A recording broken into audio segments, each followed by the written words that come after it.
Hello students, welcome to all of you. कैसे हो सब लोग? आई होप कि सभी अच्छे होंगे। देखिए, सबसे पहले आप क्लास को अपने फ्रेंड्स के साथ शेयर कीजिएगा, ओके। और अगर आप चैनल पे पहली बार आए हो तो प्लीज़ प्लीज़ सब्सक्राइब कीजिएगा, ठीक है। अब देखते हैं हम लीनियर इक्वेशन इन टू वेरिएबल्स का लेक्चर नंबर 2। ओके, चलिए क्लास स्टार्ट करते हैं। देखो, लास्ट क्लास में हमने क्या पढ़ा था? लीनियर इक्वेशंस इन टू वेरिएबल्स क्या होते हैं, और हमने पढ़ लिया था कि जो इक्वेशंस हैं वो ग्राफ पे किसको रिप्रेजेंट करते हैं। हमने देखा कि लीनियर इक्वेशन है वो ग्राफ पे एक स्ट्रेट लाइन को रिप्रेजेंट करता है, स्ट्रेट लाइन को रिप्रेजेंट करता है, ओके। फिर हमने देखा कि pair of linear equation in two variables होंगे तो दो स्ट्रेट लाइन बनेंगे, जिनका स्टैंडर्ड फॉर्म हमने ये लिख रखा है। और आगे हमने पढ़ा था कि जो दो स्ट्रेट लाइन होंगी वो किस टाइप की होंगी, यानी इंटरसेक्टिंग होंगी या फिर पैरेलल लाइंस होंगी और या कोइंसिडेंट लाइन होंगी, ओके। कोइंसिडेंट का मतलब एक लाइन के ऊपर ही दोनों लाइन, यानी इन दोनों लाइन को आप ग्राफ पे रिप्रेजेंट करोगे तो स्ट्रेट लाइन मिलेगी हमें। ये जो दो इक्वेशन आपको दे रखी हैं लीनियर इक्वेशन इन टू वेरिएबल्स, इनको आप ग्राफ पे ड्रॉ करोगे तो हमें इनके कॉरस्पॉन्डिंग दो स्ट्रेट लाइन प्राप्त होंगी। और उन दो स्ट्रेट लाइन किस किस टाइप की हो सकती है? इंटरसेक्टिंग हो सकती है या फिर पैरेलल हो सकती है या कोइंसिडेंट लाइन हो सकती है। फिर हमने ये देख लिया था कि ये जो लाइन होंगी इनके कितने सॉल्यूशन होंगे इन दोनों इक्वेशन के।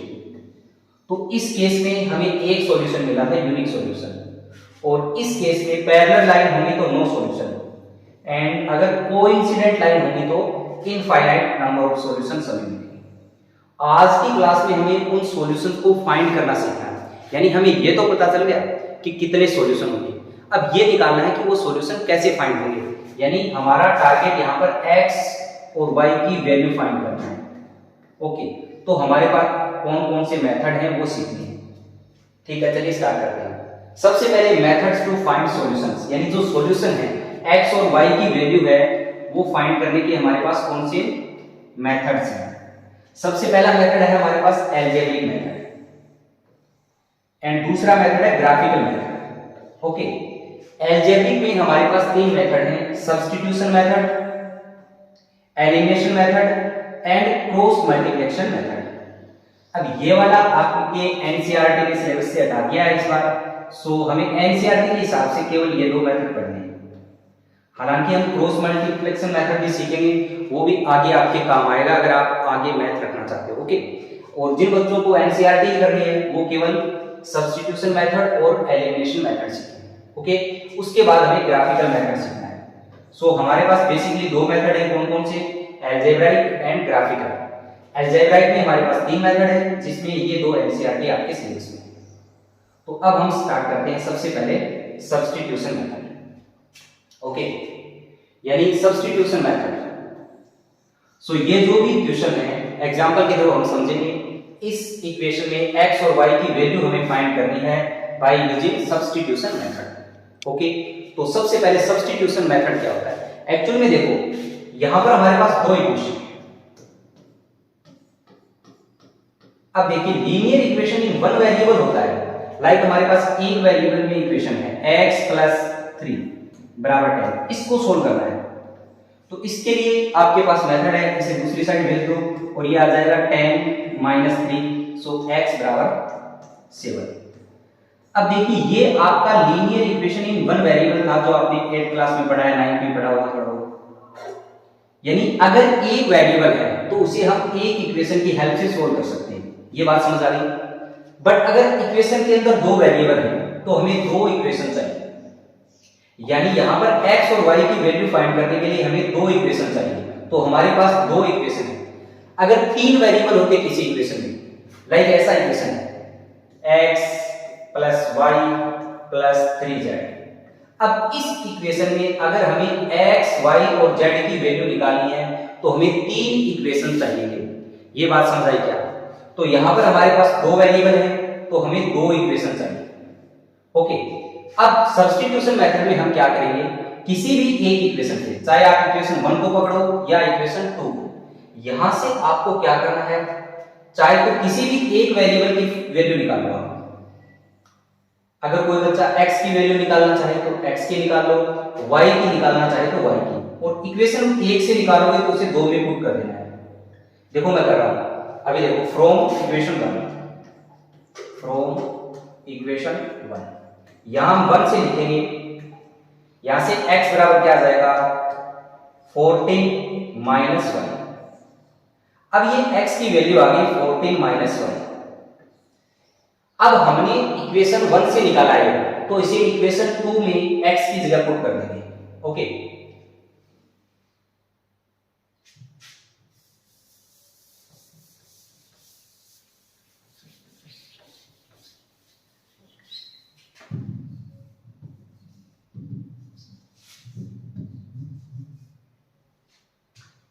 ऐसा करने से हमारे पास जो इक्वेशन आएगा वो linear equation in one variable मिल जाएगा और उसे हम इजीली सोल्व कर लेंगे। ठीक है, चलिए यहां से इसको हम इक्वेशन नंबर 2 में पुट कर देते हैं। सो हमारे पास इक्वेशन नंबर 2 है x माइनस वाई बराबर 4। यहां से x की जगह आप रखो 14 माइनस वाई, सो ये आ गया 14 माइनस वाई। अब ये तो हमने x की जगह लिख दिया, आगे क्या लिखा है माइनस वाई बराबर 4। अब यहां से ये बन गया 14 माइनस 2y बराबर 4, एंड अब 14 इधर चला जाएगा और ये बन जाएगा 2y बराबर 4 माइनस 14। ओके, और यहां से देखिए ये क्या बन गया माइनस 2y बराबर माइनस 10। यहां से हमने माइनस से माइनस को हटा दिया और y बराबर क्या आ गया अपने पास 10/2। ओके, सो ये y की वैल्यू आ गई। हमने क्या किया इक्वेशन 1 को पकड़ा, यहां से x के टर्म में लिख दिया, y के टर्म में x को लिख दिया, यानी x की वैल्यू आपने यहां से निकाली और उसे इक्वेशन 2 में पुट कर दिया। इससे हमारे पास जो इक्वेशन बना वो बन गया linear equation in one variable. इसको हमने इजीली सोल्व कर लिया। ओके, और ऐसा करने से आपके पास y की वैल्यू आ गई यहां पर 5। अब ये जो y की वैल्यू आई है इसे आप इक्वेशन 1 में भी पुट कर सकते हो और 2 में भी, जहां आपकी मर्जी है। चलो मैं इसे इक्वेशन 1 में लिखता हूं, तो ये क्या बन गया x प्लस 5 बराबर 14। सो यहां से x बराबर 14 माइनस 5, सो x बराबर कितना आ गया 9। ओके, सो यहां से x बराबर 9 एंड y बराबर 5 इज द आंसर। अब ये आंसर सही है या गलत इसको चेक करने के लिए आप क्या करोगे, इसे वापस से इक्वेशन में पुट करके देखो, x बराबर 9 प्लस 5 कितना होता है 14। दूसरी में रखो 9 माइनस 5 ये कितना होता है 4। ओके, सो ये मेथड हो गया मेथड ऑफ सब्स्टिट्यूशन। यहां पर हम क्या करते हैं किसी भी एक इक्वेशन से किसी भी एक वेरिएबल की वैल्यू निकाल लेते हैं x या y की और उसे दूसरी इक्वेशन में सब्स्टिट्यूट कर देते हैं। क्या बात समझ आई? इसी सवाल में हम क्या कर सकते थे x की बजाय y की वैल्यू निकाल सकते थे। यहां से क्या करते y बराबर कितना आता 14 माइनस x, उसे भी हम इक्वेशन 2 में पुट कर सकते थे, इस बार y की जगह। क्या समझ आई बात? ओके, अगर कोई बच्चा ऐसे कहे कि नहीं सर हम इक्वेशन 2 से निकालेंगे तो बिल्कुल निकाल सकते हो आप। अगर आप इक्वेशन 2 से x या y की वैल्यू निकालते हो तो उसे 1 में पुट करना होगा। ओके, मैं एक बार मेथड को अच्छे से समझा देता हूं। आपको क्या करना है इक्वेशन 1 या 2 को पकड़ना है, उसमें से किसी भी एक इक्वेशन से x या y किसी भी एक वेरिएबल की वैल्यू निकाल लो और उसे दूसरे इक्वेशन में रख दो। ऐसा करने से आपके पास एक वेरिएबल की वैल्यू आ जाएगी और उसे फिर किसी भी इक्वेशन में पुट कर दो। ओके, चलिए नेक्स्ट क्वेश्चन नंबर 2। हाँ, अब देखिए यहां पर हमारे पास ये इक्वेशन 1 है और ये इक्वेशन 2 है। वैसे तो हम इक्वेशन 1 से भी निकाल सकते हैं और 2 से भी, लेकिन इस सवाल में हमें 1 से ही निकालना चाहिए। बिकॉज देखो आप अगर कोई बच्चा कहे कि मैं 2 से निकालूंगा तो 2 से अगर वो x की वैल्यू निकालेगा क्या आएगा 3x बराबर 4 प्लस 2y, और यहां से x बराबर आ जाएगा 4 प्लस 2y अपॉन 3। तो यहां पर कुछ ना कुछ डिवाइड में आएगा, कैलकुलेशन ज्यादा बढ़ेगी। हमें वो चूज करना चाहिए जहां x का या y का कोफिशिएंट 1 है, उससे क्या होगा ये डिवाइड वाला इशू नहीं आएगा। समझ रहे हो? तो कैलकुलेशन थोड़ी इजी पड़ेगी। बाकी मेथड के हिसाब से आप कहीं से भी वैल्यू निकाल सकते हो, यहां से भी x से निकाल सकते हो यहां से भी x की, यहां से भी y की निकाल सकते हो और यहां से भी y की। चलिए मैं फिर से इक्वेशन 1 से x की वैल्यू निकाल रहा हूं। सो x बराबर हमारे पास यहां से क्या आएगा 3 माइनस y। अच्छा, हमने इक्वेशन 1 से निकाला है तो इसे कहां रखेंगे, इक्वेशन 2 में पुट करेंगे। ओके, सो इस x को हम इक्वेशन 2 में पुट कर रहे हैं। 1 से निकाल लिया, 2 में पुट करेंगे। सो क्या बनेगा, देखो 3 x की जगह हमने रख दिया 3 माइनस y, यहां तक काम खत्म हो गया। उसके बाद में माइनस का 2y बराबर 4। अब इसे सोल्व कर लो। सो ये बनेगा 9 माइनस 3y माइनस 2y बराबर 4। ओके, और यहां से देखिए minus 3y and minus 2y is minus 5y, और ये बन गया 4 माइनस 9। ओके, सो इसको सोल्व करेंगे तो ये आएगा माइनस का 5y बराबर 5 माइनस का, यहां से माइनस कैंसिल हो गया, और y बराबर क्या आ जाएगा 5/5। सो यहां से y की वैल्यू आ गई 1, y बराबर 1, एक वेरिएबल की वैल्यू आ गई। अब y की वैल्यू आप इक्वेशन 1 में भी पुट कर सकते हो और 2 में भी, ठीक है। तो यहां पर हम इक्वेशन 1 में y की वैल्यू पुट कर रहे हैं, थोड़ा सिंपल रहेगा। देखिए,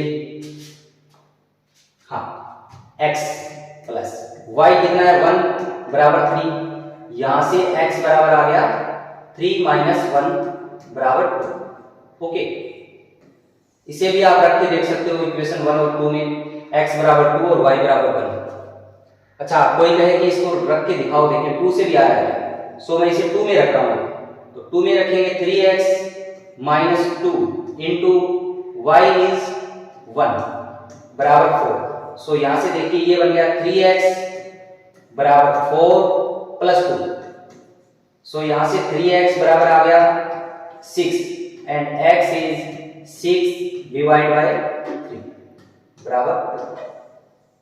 ओके, क्या बात समझ आई? यानी किसी भी एक इक्वेशन से आपको एक वेरिएबल की x या y की वैल्यू निकाल के दूसरे इक्वेशन में पुट कर देना है, उससे आपके पास एक वेरिएबल की वैल्यू आ जाएगी।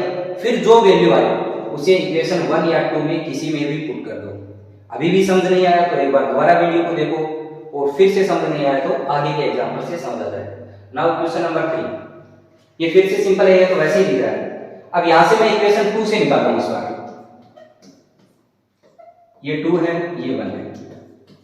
2 से हमने x निकाला, सो x बराबर यहां से क्या आ जाएगा 1। इसको आप रख दो इक्वेशन 1 में, तो हमारे पास बन गया y, x की जगह हमने क्या रख दिया y प्लस y। सो ये फिर से linear equation in one variable आ गया। इसे सोल्व कर लेंगे, 2y बराबर 0 और यहां से y बराबर 0/2, और 0 में आप किसी भी नंबर से डिवाइड करोगे 0 को तो 0 ही आएगा। सो y की वैल्यू क्या आ गई 0। अब y की वैल्यू आप यहां भी रख सकते हो, यहां भी रख सकते हो, और ये भी एक इक्वेशन है, नया इक्वेशन बन गया 3, इसमें भी रख दो। तो यहां से तो कह रहा है कि x और y बराबर है, इसका मतलब अगर y 0 है तो x भी क्या होगा 0 होगा। ओके, सो मैं यहां रख रहा हूं x बराबर y की जगह 0 रख दिया तो x की वैल्यू आ गई। अगर कोई बच्चा यहां रखना चाहे तो यहां रख लो, यहां क्या रखोगे x प्लस 0 बराबर 0। सो यहां से भी x बराबर क्या आ गया 0 आ गया। और कोई बच्चा अगर यहां रखना चाहे इक्वेशन 2 में तो भी रख दो। सो क्या बनेगा x माइनस 0 बराबर 0। सो x बराबर 0 आ गया। यानी आपके पास एक वेरिएबल की वैल्यू आ जाए, उसके बाद उसे कहीं भी रख सकते हो, इक्वेशन 1, 2, और आपने नई जो इक्वेशन प्राप्त की थी इक्वेशन नंबर 3 उसमें भी रख सकते हो। Okay, next question number 4। अब देखिए यहां पर इक्वेशन 1 है, इसे थोड़ा हम सिंपल फॉर्म में लिख लेते हैं। मैं इक्वेशन 1 को लिख रहा हूं, थोड़ा दोनों इक्वेशन को हम थोड़ा सिंपल फॉर्म में लिख लेते हैं। ये है आपका इक्वेशन नंबर 1 और ये है इक्वेशन नंबर 2। तो पहले मैं इक्वेशन 1 को लिख रहा हूं सिंपल फॉर्म में, इधर लिख लेता हूं। क्या बनेगा 0.2, तो यहां से हम अगर पॉइंट हटा दें तो अपॉन में क्या आ जाएगा 10 आ जाएगा, प्लस ये है 0.3, इसको भी मैंने हटाया तो अपॉन में फिर से 10 बन गया, 10 बराबर 1.3। अब इसका भी पॉइंट हटाएंगे तो 10 बन जाएगा। ओके, यानी पॉइंट हटा दिया, बटा में 10 लगा दिया। अब यहां से देखिए एलसीएम आएगा 10 और ये क्या बनेगा, 10 को 10 से डिवाइड किया, 1 आया, इसको 2, तो ये आ गया 2x प्लस 3y बराबर 13/10। ये इससे इसको कैंसिल कर दो। सो हमारे पास इक्वेशन 1 था वो थोड़ा सिंपल फॉर्म में आ गया, 3y बराबर 13। इसको मैंने इक्वेशन नंबर 3 बोल दिया। ये है हमारा इक्वेशन नंबर 3। सेम लाइन की आप क्या करो, इक्वेशन 2 को भी सिंपल फॉर्म में लिख लो। तो ये क्या बनेगा, ये बन जाएगा इस हिसाब से 4x प्लस 5y बराबर 23। ये आपका इक्वेशन नंबर 4 आ गया। ओके, ऐसे ही आ जाएगा। यहां से आप पॉइंट हटाओगे, बटा में 10, पॉइंट हटाया, फिर से बटा में 10 और यहां से भी पॉइंट हटाया तो अपॉन में 10 आ जाएगा। वो 10 एलसीएम लोगे तो 10 से 10 कैंसिल हो जाएगा। ये इक्वेशन आपका सिंपल फॉर्म में आ गया। अब हम इक्वेशन 1 और 2 को भूल जाएंगे, बिकॉज हमने 2 1 की जगह तो 3 बना ली और जो इक्वेशन 2 था उसको हमने ये लिख दिया। तो अब हम इन दोनों इक्वेशन को सॉल्व करेंगे, इक्वेशन 3 और इक्वेशन 4 को। मैं क्या कर रहा हूं, इक्वेशन 3 से x की वैल्यू फाइंड कर रहा हूं और उसे इक्वेशन 2 में रख रहा हूं। एक बार थोड़ा स्पेस बना लेते हैं यहां से।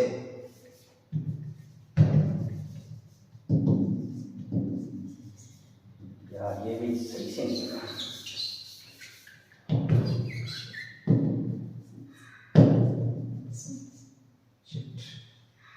क्या हो गया है?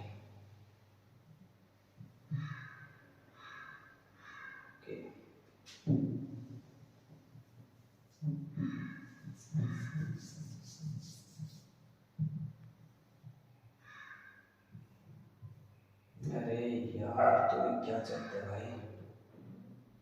ओके, चलो इतने से काम चल रहा है। यहां से देखिए मैं x की वैल्यू निकाल रहा हूं, कलर चेंज है।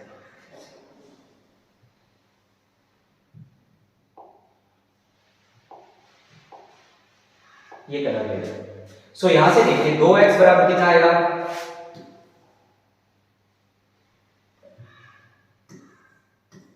तो x बराबर आएगा 13 माइनस 3y और यहां से x बराबर आएगा 13 माइनस 3y अपॉन 2।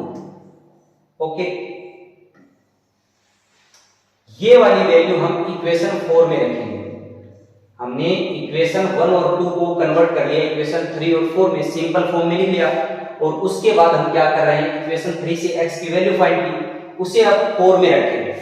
सो यहां से देखिए 4 इंटू क्या लिखा है हमने, 13 minus 3y upon 2 plus 5y बराबर 23। यहां से देखिए ये इससे कैंसिल हो जाएगा, 2 यहां 2 आ जाएगा। अब इसका आप क्या कर दो, मल्टीप्लाई, तो ये 26 माइनस 6y प्लस 5y बराबर 23 और यहां से आ जाएगा माइनस का वाला और ये जाएगा उधर 26, तो 23 माइनस 26 वो बन जाएगा -3। ये कैंसिल हो गया और y की वैल्यू अपने पास आ गई 3। ओके, अब ये जो y की वैल्यू आई है इसे आप इक्वेशन 3 और 4 जहां मर्जी है वहां रखो। चलो फिर से इसे इक्वेशन 3 में रखते हैं, ये थोड़ी सिंपल लग रही है। और हो सकता है आप इसकी बजाय यहां रखना चाहो तो यहां भी रख सकते हो। यहां देखो डायरेक्ट हमने x निकाल रखा है तो यहां भी रख सकते हो। इसे अगर आप इक्वेशन नंबर 5 नाम दे दो तो मैं इसे इक्वेशन 5 में रख रहा हूं। एक मिनट के लिए देखिए, तो मेरा x सीधा आ जाएगा। x बराबर क्या आएगा, यहां से देखो 13 माइनस 3 और y की वैल्यू है 3, तो 3 को 3 से मल्टीप्लाई करोगे ये आ जाएगा 9 अपॉन 2। सो x बराबर आ गया आपका 4 divide by 2, so x is 2। Okay, तो यहां से हमारे पास क्या आ गया, x बराबर 2 एंड y बराबर 3। यही क्या है आंसर। इसकी बजाय इसे यहां भी रख सकते थे, 2x प्लस 3y बराबर 13। यहां पर y की वैल्यू 3 रखोगे तो भी आ जाएगा। ओके, सो आई होप कि ये समझ आएगा। अब question number next, next is question 5। यहां से देखिए फिर से आप जहां से मर्जी आए वहां से वैल्यू निकालो। तो इसमें इक्वेशन 2 से निकाल लेते हैं, थोड़ा इजी रहेगा। ये 2 है, ये 1 है। तो यहां से मैं x निकाल रहा हूं। x बराबर क्या आएगा? 2y plus 7/9। ओके, इस x को हमने कौन से इक्वेशन से निकाला? 2 से। तो इसे 1 में पुट करो। ठीक है भाई, क्या आएगा यहां से? 3 इंटू एक्स की जगह हमने पुट कर दिया 2y plus 7 divide by 9 minus 5y minus 4 बराबर 0। ओके, यहां से ये कैंसिल हो गया, ये आ गया 3। अब ये बन गया 2y plus 7/3 minus 5y upon 1 लिख लो और माइनस 4/1 बराबर 0। अब यहां से हमें एलसीएम लेना पड़ेगा, 3 एलसीएम आ जाएगा। सो ये तो बनेगा 2y प्लस 7 और यहां से 5 इंटू 3 15y माइनस 12 आता है ना एलसीएम वगैरह। अगर किसी को नहीं आता है तो 3 में 1 का 3 को 1 से डिवाइड करो, 3 आएगा और उसे फिर मल्टीप्लाई करना है बराबर 0। अब देखिए ये तो इधर चला जाएगा, 3 को 0 से मल्टीप्लाई करोगे, क्रॉस मल्टीप्लाई हो जाएगा, 0 बन जाएगा। और यहां से देखिए क्या होगा, ये अपने पास आएगा 2y माइनस 15y। सो ये बन गया माइनस का 13y। Okay, and plus 7 minus 5 minus 12। सो ये आएगा माइनस 5 बराबर 0। यहां से आ गया अपने पास माइनस 13y बराबर 5। सो y की वैल्यू निकालोगे तो हो जाएगा 5/- माइनस 13। उसको हम ऊपर भी लिख सकते हैं ऐसे। सो ये आ गई आपके पास y की वैल्यू। ठीक है, अब अगर आप y की वैल्यू कहां पुट करोगे? इक्वेशन 1 में पुट कर दो या यहां पर डायरेक्ट पुट कर दो। सो मैं इक्वेशन 1 में कर रहा हूं, यहां स्पेस है, इसको हम यूज करते हैं। सो ये क्या बनेगा? इक्वेशन 2 में 9x बराबर 2 इंटू y कितना है? Minus 5/13 plus 7। सो ये आया 9x बराबर माइनस 10/13 प्लस 7। 9x बराबर यहां पर एलसीएम आ जाएगा 13 और ये आ गया माइनस 10 प्लस 91। ओके, सो यहां से 9x बराबर 13 और ऊपर आ गया 81 और इस ये कैंसिल हो जाएगा, यहां से आ जाएगा 9। सो x बराबर क्या आ गया? 9/13। ओके, सो x की वैल्यू और y की वैल्यू आ गई। अब इसे आप चेक भी कर सकते हो क्या हमने जो किया है वो सही है या नहीं। इसके लिए आपके पास x की जो वैल्यू है वो यहां रखो और y की वैल्यू है वो यहां रखो। ओके, हो सकता है कोई मिस्टेक हो गई हो, वो आप देखना। तो मेरे हिसाब से मेथड समझ आ गया होगा आपको। मेथड क्या है कि आपको एक्चुअल में टारगेट क्या है, हमें linear equation in one variable solve करना आता है। सो हमारे पास जो 2 वेरिएबल में इक्वेशन है, जैसे भी उन दोनों इक्वेशन की सहायता से हमें linear equation in one variable में इक्वेशन को कन्वर्ट कर लेना है। सो यहां पर हम वैल्यू सब्स्टिट्यूट करके ऐसा कर लेंगे, यानी जो भी आपके पास इक्वेशन है, इक्वेशन 1 हो और इक्वेशन 2, इसमें आप जहां मर्जी आए वहां से x या y की वैल्यू निकाल लो।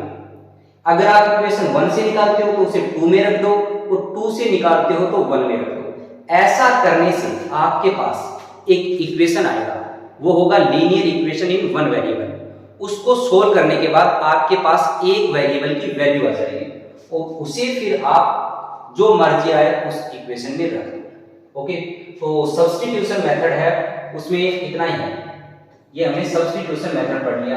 अब इस पर बेस्ड हम लैंग्वेज वाले सवाल करेंगे, वर्ड प्रॉब्लम करेंगे नेक्स्ट क्लास में। इतने आप ये सवाल अच्छे से निकालना। वर्ड अगर किसी को समझ नहीं आया है तो उसे वहां पर जो वर्ड प्रॉब्लम करेंगे उसमें समझ आ जाएगा। ओके, तो प्लीज वीडियो को लाइक कीजिएगा, कमेंट कीजिएगा और चैनल को प्लीज सब्सक्राइब कीजिएगा। Thanks for watching.